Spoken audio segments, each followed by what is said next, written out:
Take 3 celebrities. Send them off to a remote house in the country.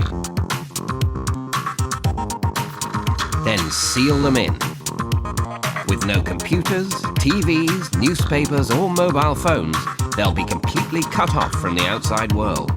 So how will they know what's been going on while they've been in the bubble?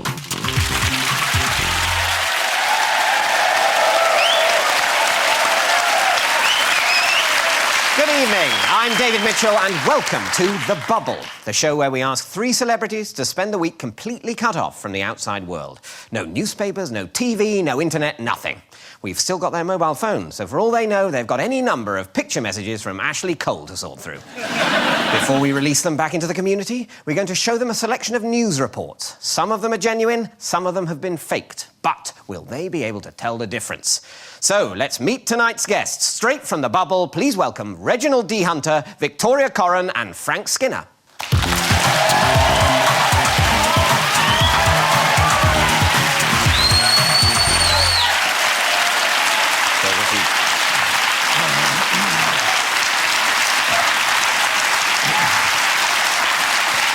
Hello. Welcome to you all. And just to confirm, you have been completely isolated from the news this week, haven't you? Is that right? We certainly have. That is true. Right. Any clues on the way here? We tried to guess some likely news stories. I like Zara Phillips' kidnap. Only today they sent her finger. I would like that if they don't want it.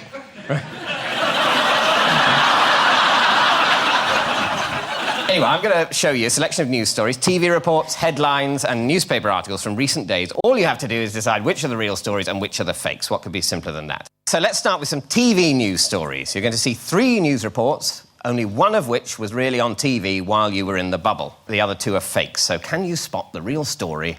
Let's have a look at report A. It's the high-tech face of modern crime fighting. Controlled remotely, the drone can beam back pictures to a computer on the ground from up to 500 metres away. Last week, Merseyside police used it to catch a suspected car thief in thick fog. The arrest hailed as a landmark moment. But a week on, it's the police who've fallen foul of the law. The police should have had permission to fly the drone from the Civil Aviation Authority. It could now impose a fine of over £2,000. There's certainly an argument to be run for the suspect in this case, that the evidence that's been obtained could be excluded under the Police and Criminal Evidence Act. It's unlikely to succeed because that's down to the discretion of the judge. The drone was hailed as groundbreaking, but until the CAA investigation's over, it's grounded.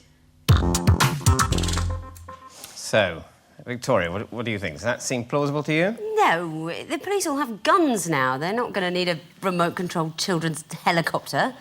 It's not one or the other. You can have both. You wouldn't want one of them with a gun on it. That would be quite risky, wouldn't it? If it suddenly went out of control and was just flying around Liverpool shooting people. Not that people don't do that, but not the police. Actually, the police do that. You're right, it could happen. I was with it. At first, the first few seconds, I thought, OK, it could be legit. It could be something they would do. But then I stopped believing it when they said that Merseyside police caught a car thief. And then I was like, OK, all right, this fake.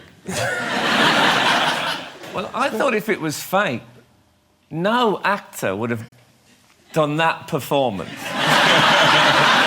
a start-off, you could never walk into any wardrobe person on television and they'd give you those spectacles ever. But he played it so deadpan, he looked like a man with the weight of the whole world on his shoulders.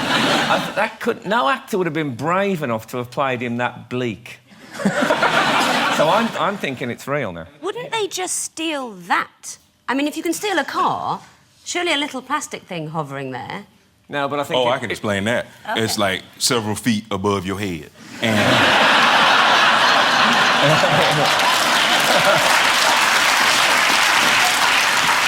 I mean, I am a man of science. And if several feet above your head and if it's hard to reach, then you'll just stand there staring at it. I think that man looked like he might be the sort of man who would develop a flying camera, but not for crime-fighting purposes. You're seeing deep levels to that man. That man has already had quite an effect on me. Remember, I've been locked away for 4 days. Yeah. Well, I think the time has come to see another one. To see, story B. York, the most haunted city in England. Ghost sightings are commonplace. The Grey Lady, Thomas Percy, Robert Ask, and now... Big Daddy. Over the last year in the city, there have been 8 reported sightings of the legendary Northern wrestler who died in 1997. Enough to earn him a place on a ghost tour run by the Ghost Creeper of York himself. Well, there have been several sightings of Big Daddy around town, about 8 so far as we know. One of the places where he comes is along here on this side alleyway. We don't know exactly why he comes down here. People are surprised by it. They don't expect someone like him to pop up here. But I just tell them that we have a new ghost in town. But the people of York are divided on this newcomer. The idea of Big Daddy wandering about as a ghost, I think, is rather fun. Codswallop. There's no ghosts, man. You're gone. With his signature leotards and record-breaking 64-inch chest, Big Daddy certainly stands out from the regular ghostly crowd. So, Frank, what do you think of that? You're not asking me if Big Daddy is actually walking around York in a ghostly form. I suppose I'm asking, is that being alleged in the news? I mean, I like it. If it isn't, whoever came up with that idea gets a big tick from me. Because you can't imagine people sitting in an office saying, what about, Big Daddy's haunting York? Yeah. Victoria. I can imagine with modern dietary problems, you walk around any English town, you'll see a lot of people that look like the ghost of Big Daddy. But I'm kind of with Frank. I don't know how many drugs you'd have to take to come up with that idea. I would say, as a sceptic, that either this programme has fabricated the concept of the ghost of Big Daddy going around York, or someone else has. I would, for now, reject that maybe the ghost of Big Daddy's walking around York. But you don't have to, right? Well, let's have a look at Report C. Mumsnet, an online resource offering advice and support to parents across the UK. With over 1 million members, many of whom are floating voters, it already looks set to become a key election battleground. Nick Clegg, Gordon Brown and David Cameron have all taken time to woo the Mumsnet community via live web chats. But now tactics appear to have got a bit more underhand. Party activists are believed to have been infiltrating the site, starting discussions and posting threads in the hope of influencing the election. Mumsnet moderators became suspicious when overtly political threads from new members began appearing on the site. The majority of the suspicious posts were traced to just 3 IP addresses, which were each found to have links to the 3 major parties. We can see them a mile off because they never talk about anything other than party lines on their political issues. They never moan about their husbands. We'd love to have them on Mumsnet, but don't pretend to be something you're not. As political parties try harder than ever to win over voters, this controversy can't help but call into question the lengths they're prepared to go to in the run-up to the election. Right. Well, you've seen all 3 now. What's looking most plausible? Well, part of the problem is I don't even remember the second one. And, Remember the second one? The ghost of Big Daddy. Oh, yeah, haunting York. yeah. Who would remember that? Okay. It was Big Daddy flying a helicopter. No reason to make me feel bad about it. I had a sort of blind rage in my hatred of Mumsnet. The words Mumsnet. It's just a place where women with children go on and congratulate each other on having children. I've got children. Have you? Me too. Yes. Well done, all of you. And then I don't know what else they write about. I am so glad. I am so glad you said that, because if I had said it, I would look like an asshole. Maybe women without children just shouldn't have the vote at all. What do you think? Just remove the vote. Just, no. It's just... They all just sit there discussing what kind of biscuit do you like? Digestives. Good, you get 4 votes. Right. Maybe the rest of us should have no power at all. So to recap then, the 3 stories are A, police used their drone illegally, B, Big Daddy's ghost is haunting York, And C, Mumsnet hijacked by political activists. Please vote now. Oh, right. Frank and Victoria have gone for B, Big Daddy's ghost, and Reg for A, police used their drone illegally. And I have to say it is A, and Reg is right.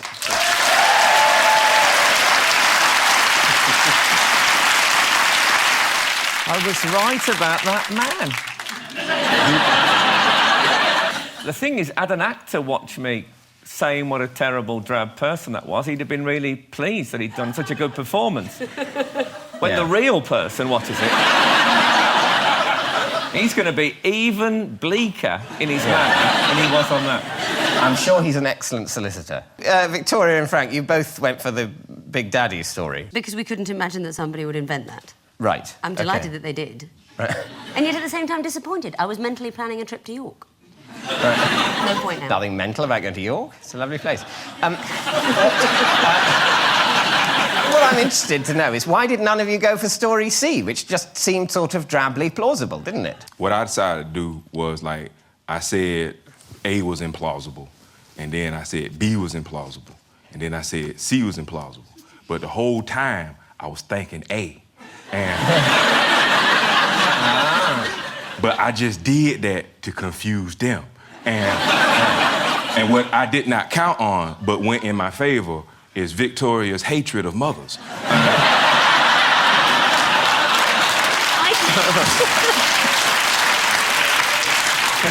Right.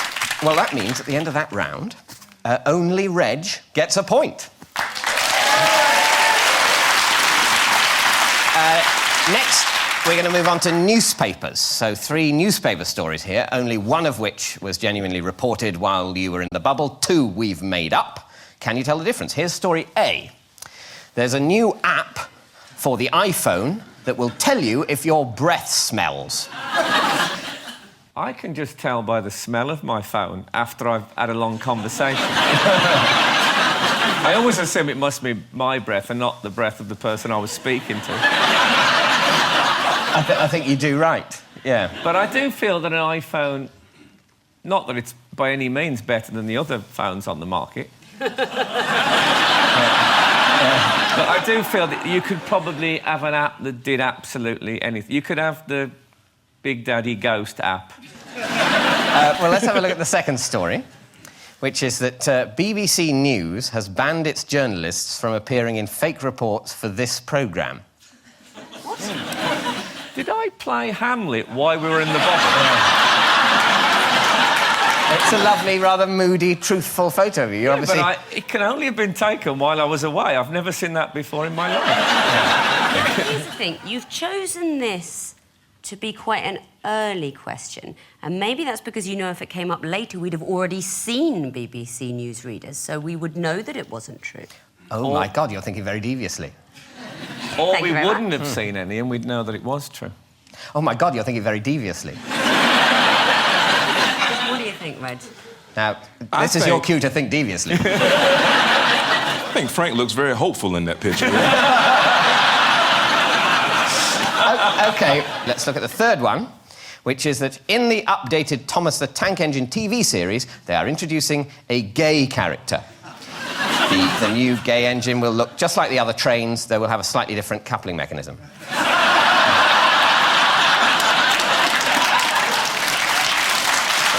You think that's the kind of PC thing they might do while relaunching Thomas the Tank Engine? You know, I wish there'd been some gay trains when I was a kid, man, because, you know, I was only 30 before I accepted that it was okay for people to be gay.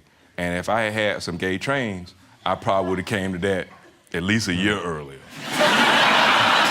It's a terrible idea. This is a story about trains. How would the gayness manifest itself? What are they going to do? How do you know? Would they speak in a different funny voice? I, for one, I'd like to hear the sound of the gay train's whistle. Oh! I'm just curious. You don't think this is a good idea for kids? You think it's a bad idea? Yeah. Why? You don't think kids should know about gayness? Because... OK, stick with me closely. Okay. They're trains. They're trains. We don't see them having sex or love relationships. Well, I know lots of Therefore- gay people, but I ain't never seen them have sex.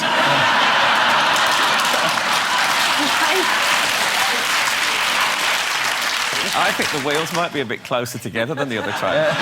So there was a slight... Short of giving it...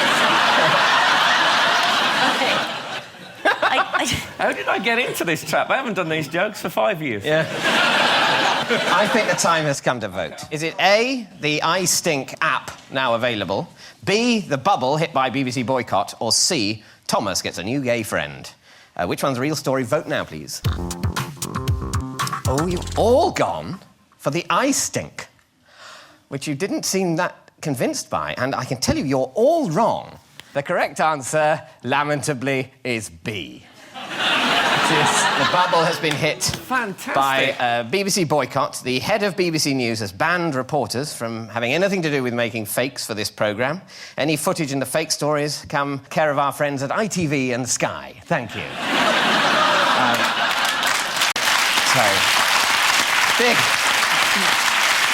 Big round of applause for those guys.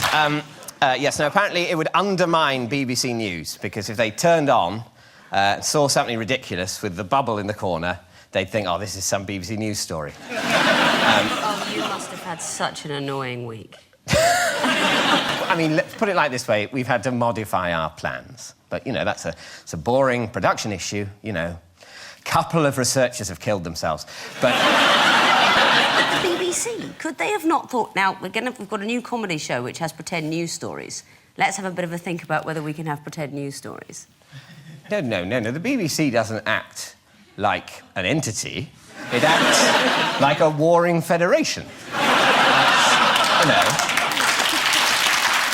Can I say I am completely on the side of the BBC in this? Because without them, that photo would never have been in the newspaper. And that's the best photo I've ever had taken. Well, good. In fact, from now on, every photo I do, I'm going to look up in the air like that, because that's my best side. I've forgotten that. That was a real newspaper page. Yes. Those pictures were in the paper. Yes. I hate that picture. You just get a grip about the pictures. Look, I look good, Reg looked good, and as Meatloaf said, 2 out of 3 ain't bad. Look, you all look lovely in the pictures that they use to illustrate my professional hell. Anyway, none of you went for the gay Thomas the Tank Engine, which... and I think, as Victoria rightly pointed out, it's not as if they are sexual in any way, those engines, and so the only way of representing one as gay would be liking musicals. So I genuinely wonder and sort of hope that the kind of, oh, I'm gay, so I must like musicals thing will disappear after 100 years of homosexuality being totally accepted. And, you know, it'd be perfectly possible to hate musicals and be gay. Me beginning to think you protest a little too much over there. Feel like you got some real strong feelings about this. Yes, either I'm secretly gay or I secretly love musicals. Because if I was secretly both, that would be fine. Anyway, at the end of that round, no one gets a point.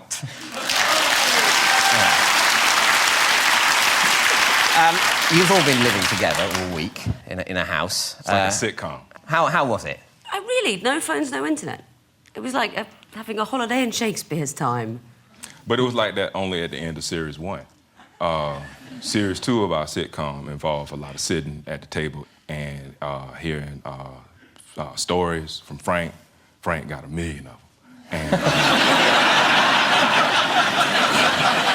strange, because he's not all talked out. I learned how to play snooker. No, you didn't.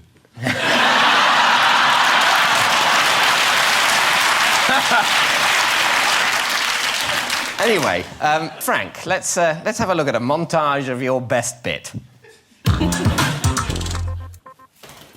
Alrighty!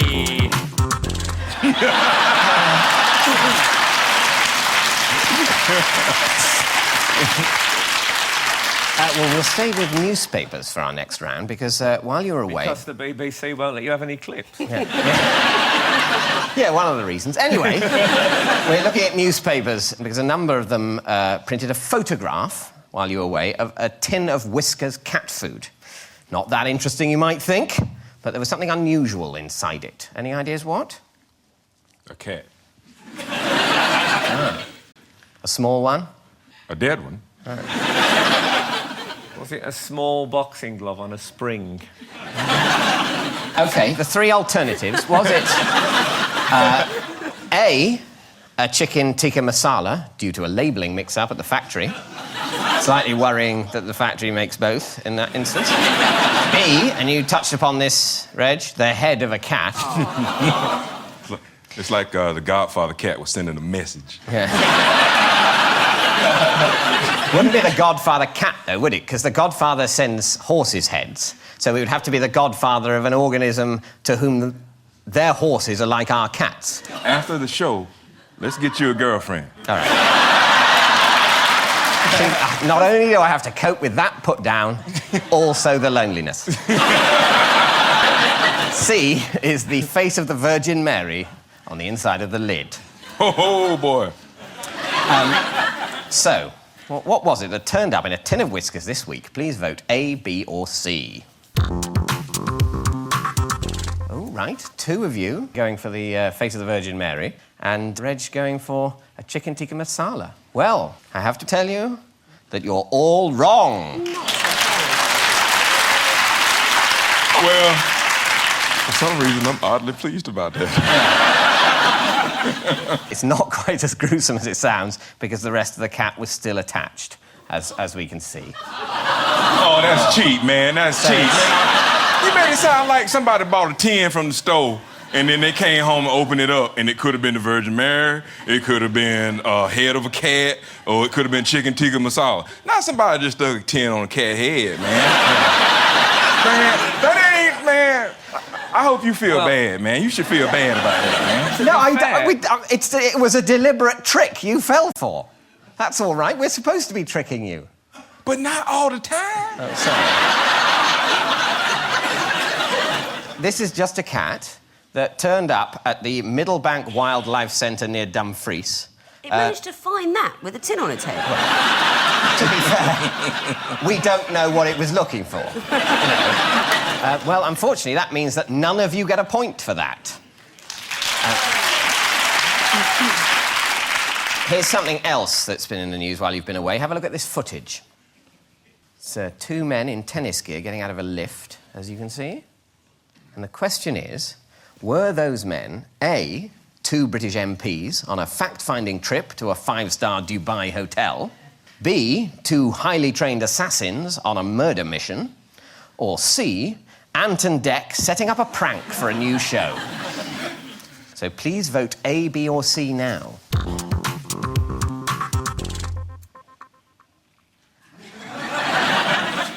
Have you voted? Oh, well, no, I ain't voted yet. I'm thinking. You want me to try my hardest, don't you? No, I just want you to vote now, really. It's low expectations that's got you where you at. Yeah.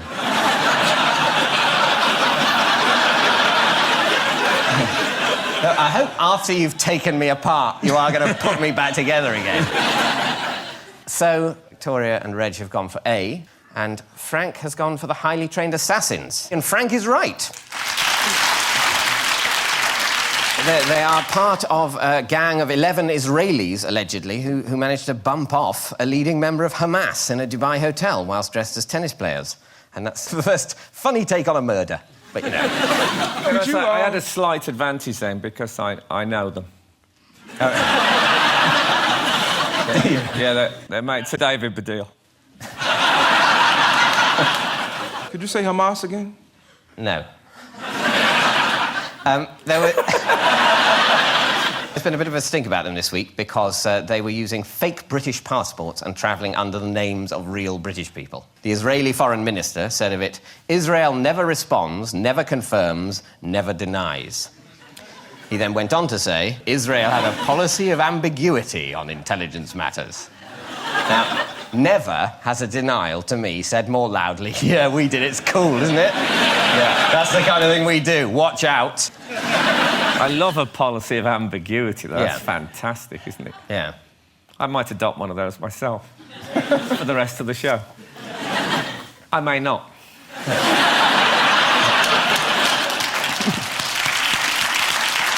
Anyway, that means at the end of that round, Frank gets a point. Hurrah!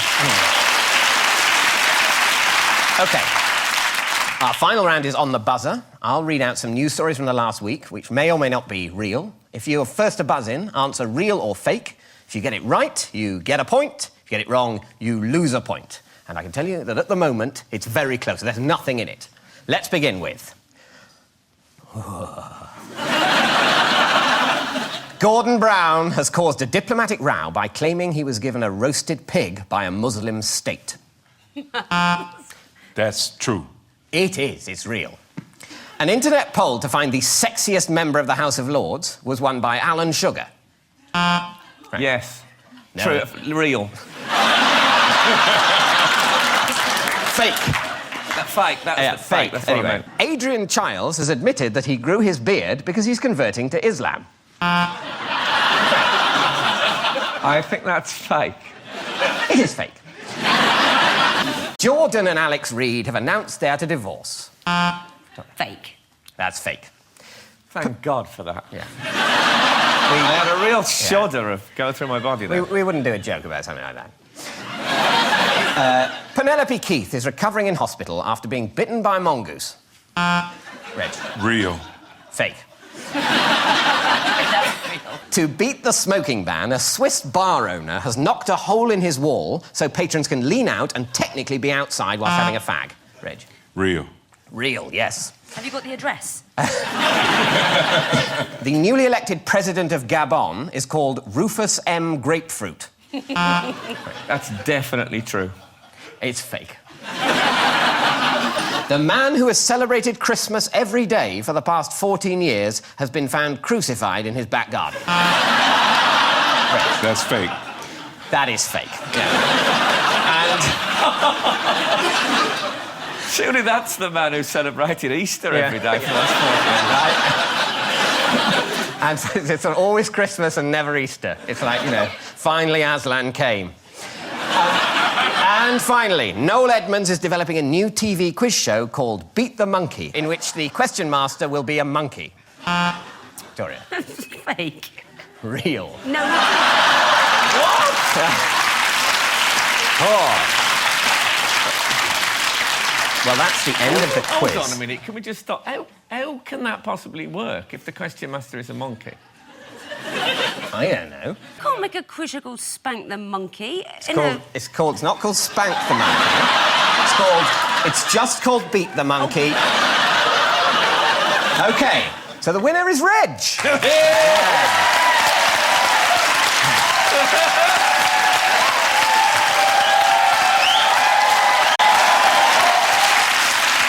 And as agreed, Reg will be getting a speedboat. Now, some of the stories you got wrong. Reg, you believed that Penelope Keith is recovering after being bitten by a mongoose. Yes. Do you know who Penelope Keith is? No, I do not. And Beat the Monkey. I think you went for that, Victoria. Yes, I didn't think you could have a TV show called Beat the Monkey. Well, I think it's fair to say it has not been commissioned, and it may be that you haven't helped its chances. Can I say, it wasn't the title that caused me the real trouble. It was the fact that the question master was a monkey. Obviously, that was before I saw this show. And on that note, thank you to my guests, Reginald D. Hunter, Victoria Coren and Frank Skinner. Join me next week when coming out of the bubble will be Jermaine Greer, John Terry, Ed Byrne and John Richardson, although I may have made one of those up. Good night.